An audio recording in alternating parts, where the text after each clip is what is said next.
It's time to shed the shame of being you. Being you as an empath, of being a deeply feeling and empathic person, of feeling like you're a bird flying on clipped wings. That makes you live far below your potential. You see, you deserve to fully embrace your compassionate spirit and intuitive nature because you know what?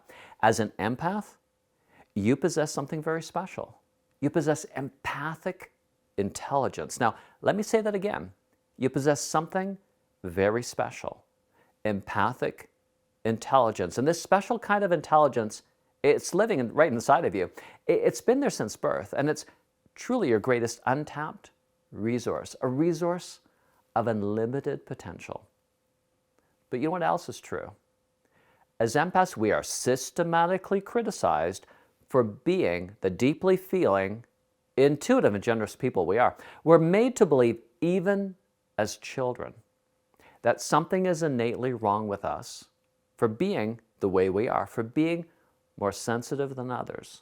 And the thing is this, when we listen to this criticism, we're going to experience a sense of shame about who we are. A shame that is going to clip our wings. A shame that gets embedded deep inside of us and is experienced as this, identity trauma. That is a wound in our identity that makes us live well below what we could be if we embraced and lived according to our true self, our true empathic nature. And I'm here to help you break free. Break free from this kind of oppression and to know how to live, how to thrive as the empathic and wonderful person you are. And let me describe it as this. Listen carefully to this short poem. I've flown too long upon clipped wings, afraid to soar, afraid to sing. But now I see the world anew, and in my heart the skies turn blue, for in the mountains and the trees I find the truth that sets me free. The birds that sing, the winds that blow remind me of the true self I know. And today, in this very first episode of the Smart Empath podcast, we're going to explore this, authenticity. Because authenticity is the key to an empath's happiness. Well, I'm Michael Haggstrom, doctor in counseling and expert in trauma, anxiety, and relationships. And I have over 30 years counseling experience. And this is the Smart Empath podcast. And here I teach compassionate people the high-level skills on how to heal their trauma and learn how to live fearlessly aligned with their empathic nature, their core values and true life purpose, so that we can all be our true authentic self that is meant to fly free, to live life on our terms while still being a deeply compassionate and caring person. Because you know what? Empaths heal differently. And if you really want to explore more about all of this, I have something for you. It's a free starter guide ebook entitled Thriving as an Empath, the secrets no one is telling you. You can go ahead and download it at smartempath.com/ebook. That is smartempath.com, smartempath.com/EBOOK. And in there, you're going to find all kinds of articles, assessments, and inspiration that can help you explore what it means to thrive as a deeply feeling and intuitive person. So go ahead, if you can, and download it right now, or later on if you like. And don't worry if you can't right now, you're still going to get a lot out of today. All right. Authenticity. When you hear this word, well, what comes to mind? Authenticity. Today, it's so talked about and yet so misunderstood. So people often think authenticity is, well, speaking your mind, right? Imagine this. A couple comes in for therapy where the wife is very outspoken. Her husband, even though he's a big man, he freezes up when she speaks to him because her words are very cutting, verbally abusive. And after she rebukes him, right in session in front of the therapist, she ends up saying something like this. Well, at least I'm authentic. I speak my mind. I tell it like it is. And you just sit there. Don't you have anything to say? Well, her husband looks down at his lap, confused, frozen, and unable to speak. You see, he is in a state of overwhelm, probably dissociating. Well, imagine now that as their therapist, let's imagine I'm that therapist, I just can't let this go. So I say this to her. You know, you seem to think that being authentic is to blurt out whatever comes to mind, even if it's critical and verbally abusive. And she nods as I speak and continue with my thought process. Well, then, does that mean that your authenticity is that of a critical and abusive person? In other words, are you authentically a verbally abusive person? That this is your true self?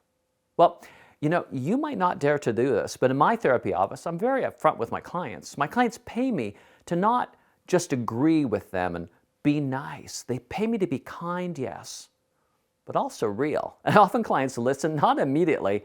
At first, they may feel a bit offended, but then they realize that I'm really trying to help and that their definition of authenticity is limited. And then gives us a chance, an opportunity to really take the therapeutic process a lot deeper to what really matters. You see, authenticity, it actually begins inside. It's that sense that we can all have of who we really are. And this is especially important for empaths. You see, many other personality types, they might be okay putting on a front, wearing a mask, playing a game. But empaths are going to experience a great deal of anxiety every time they fail to be their true self. And this anxiety, believe it or not, is actually our ally. Because this anxiety is this inner tension of our authentic, true authentic self calling us, inviting us toward doing life differently, being something other than what we've been until now, and letting go of the fake, and learning how to live life aligned with our deepest needs and wants. And if you did download the ebook Thriving as an Empath, I want you to go to page 5. And if you don't have it again, remember that you can always grab it later on at smartempath.com/ebook. And there, around page 5, I've created a survey that you can take right now, the 20 signs that you are an empath. And if you have it right in front of you, go ahead and complete it now as you continue listening, okay? And again, if you can't get it, you can always grab it later on. You're still going to get a lot out of today's episode. Well, what you're going to see in the survey is this, that empaths are highly intuitive and can sense often another person's needs and feelings even before that person says anything. You see, empaths also, as you see there, enjoy being with others, but they're going to need a lot of alone time to find themselves again. Why? Because, well, empaths, they're like sponges, absorbing what's around them, the good and the negative. And these experiences really make an empath feel very much alive, but they can also be a burden. And it can make an empath feel really very overwhelmed, more than other personality types. And this is why, as empaths, we require tailor-made skills so we can thrive, because empaths thrive differently. But you know what? Growing up as an empathic child, how many of us really had parents or other mentors who made it okay to be authentic? I mean, to really be authentic as empaths, who made it okay to feel deeply, to be expressive in the way that we needed, to do the activities that made sense to us, or even be allowed to have a say in how we wanted or needed life to be. So many empathic children live their childhoods as an extension of their parents' own will, where the empathic child existed to fulfill their parents' unmet needs, to be involved in the activities the parents wanted, or to be their parents' comfort when they were stressed or depressed, or at least to not be too much of a bother. Now, I know it's not easy to be a parent, right? I've raised 4 children myself, including being a full-time single parent to my children when my youngest was 13 years old. But we need to hear this.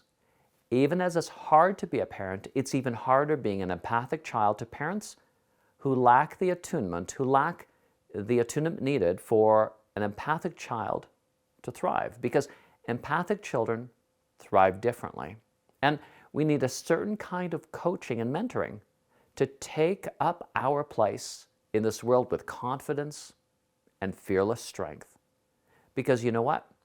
Most empaths I've met have experienced trauma from their attachment figures, including parents, teachers, and their peer groups at school. This trauma comes in the form of discounting the empath, making them feel that something is wrong with them, like they're weird, too sensitive. And this can either be direct with actual words spoken to the child, or it can be indirect, by ignoring or discounting the child's deeper needs for connection and self-expression. And when this happens, the empathic child is going to develop what is known as insecure attachment, anxious attachment, avoidant attachment, or disorganized attachment. And each of these is a strategy that the child takes on to cope with a world that failed to be there for them as they need it. You see, children don't come in the world with an attachment disorder, right? Children come in quite confident, especially as babies. That newborn baby is assertive with their needs, crying until their needs are met. But something happens between that first day that a baby comes into the world and then as they grow up. If you developed an attachment disorder, it's not an indication that something is wrong with you. It's actually an indication that somewhere your environment failed to be there for you in the way you needed. But I actually think it's much deeper. You see, I don't think it's fair to label this as exclusively an attachment disorder with others. And I really want you to hear this, because when you understand this, your life as an empath can really change. And this is one of the primary focuses of what it means to be a smart empath. In other words, when you get what I'm about to share with you right now, you can really get on a path to become that bird who no longer flies on clipped wings, who no longer gives their power away to everyone else. So here it is.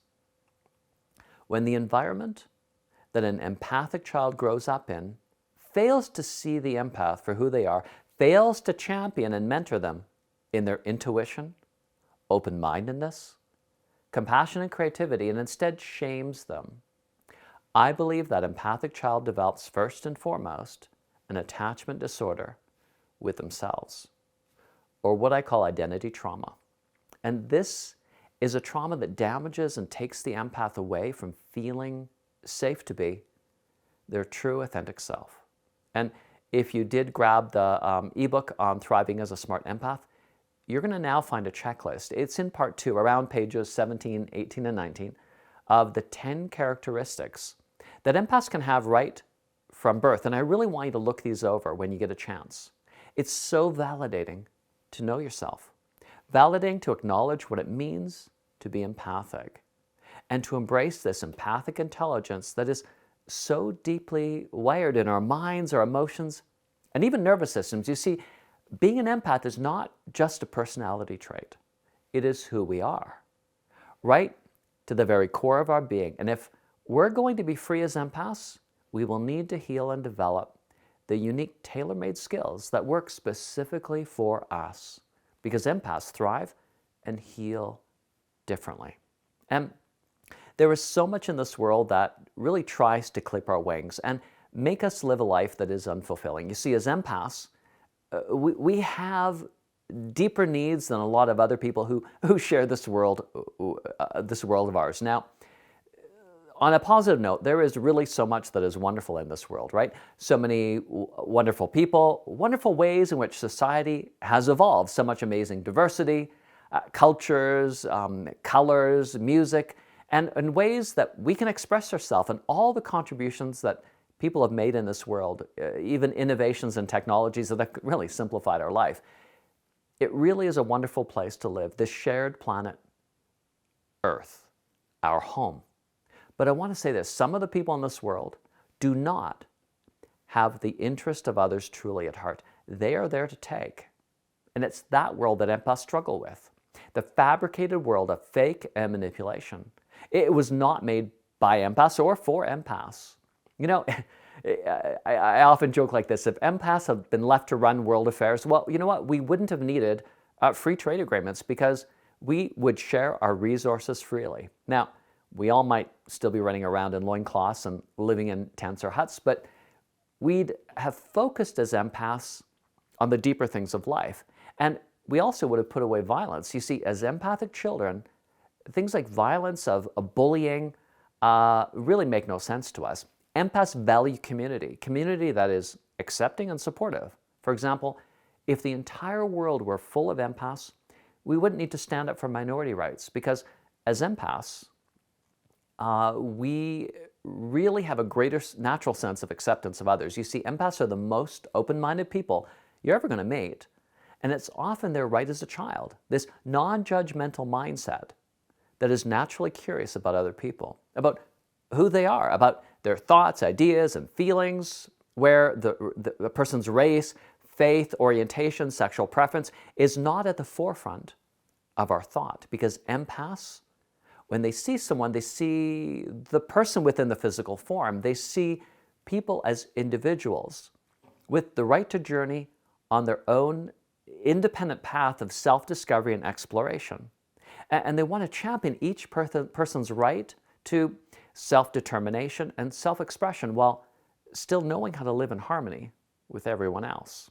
Now, what I've described may seem to you to be quite idealistic, and that is true.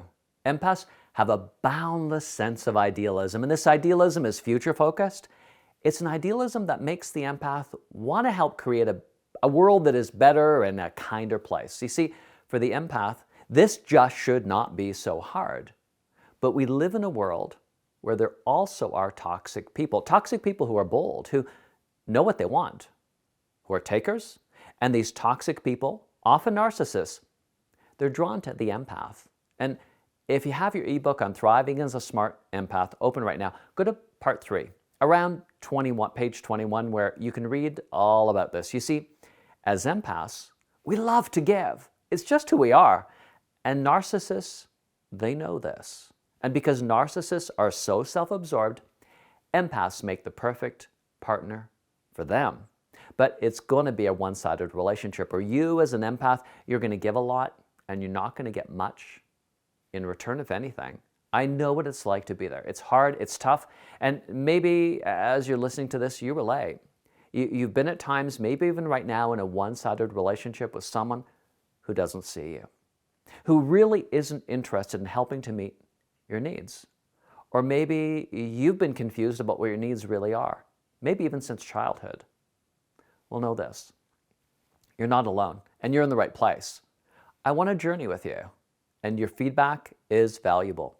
I want to create a dynamic community of fellow empaths dedicated to learning how to thrive in this world, how to be free in our authentic self, our true selves. And this is the goal of the Smart Empath methods that I teach, methods that I've been teaching for over 30 years. They are specifically designed for the empath, methods that focus on learning and growing in 5 key areas that make up the word SMART. S for self-compassion. You see, smart empaths know how to accept their own humanity with kindness and understanding, no matter what we've gone through. M for mental resilience. Having the ability as a smart empath to navigate all of life's circumstances, experiences, positive, negative, and maintain a healthy thought life free of negative talk, negative self-talk, and having a strong mind. A is for authentic alignment, because smart empaths know how to have their actions, thoughts, and feelings consistently in harmony with their values, life purpose, and true self. R is for relational intelligence, where the smart empath ends codependency and is able to champion their needs in relationships effectively, creating mutuality with the right people.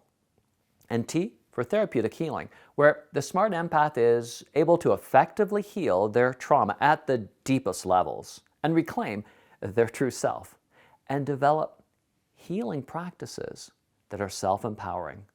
Now, I went through this really quickly, didn't I? So don't worry if you didn't catch all of that. As you stay with me on this journey, I'm going to be teaching you more and more about each of these 5 key areas and really what it means to be a smart empath, to become an expert in self-compassion, mental resilience, authentic alignment, relational intelligence, and therapeutic healing, because you see, empaths heal differently. And I want you to take this from today's episode, the first one, and that is that you matter and you deserve to be championed, that nothing of your empathic nature has ever been wrong. Now, let me leave you with this full-length poem that I wrote entitled, In My Nature. In my nature, I've flown too long upon clipped wings, afraid to soar, afraid to sing. But now I see the world anew, and in my heart the skies turn blue. For in the mountains and the trees I find the truth that sets me free. The birds that sing, the winds that blow, remind me of the true self I know. I am the eagle soaring high, a fearless warrior in the sky. I glide upon the winds of time, and in the sun's warm rays I shine. I am red robin, singing bright, the sparrow swirling with delight. I am green leaves that dance in breeze, and in my nature I find ease. So let me fly and let me sing, embracing all my nature brings, where I am raw and I am real. Deep in my soul begin to heal. I shed the weight of fear and shame. My empathic heart I now reclaim, to be authentic, wild and free, where in my nature I find me. Well, I hope you've enjoyed this first episode of the Smart Empath podcast. I look forward to our continued journey together. And be sure to subscribe so that you can be alerted about each new episode I'm going to be adding here right when it gets created. And don't forget to download your free starter guide ebook on thriving as a smart empath, the secrets no one is telling you. You can find that again at smartempath.com/ebook. Well, I'm Michael Haggstrom, doctor in counseling, and I'm so happy to have spent this time with you. May love and peace be with you.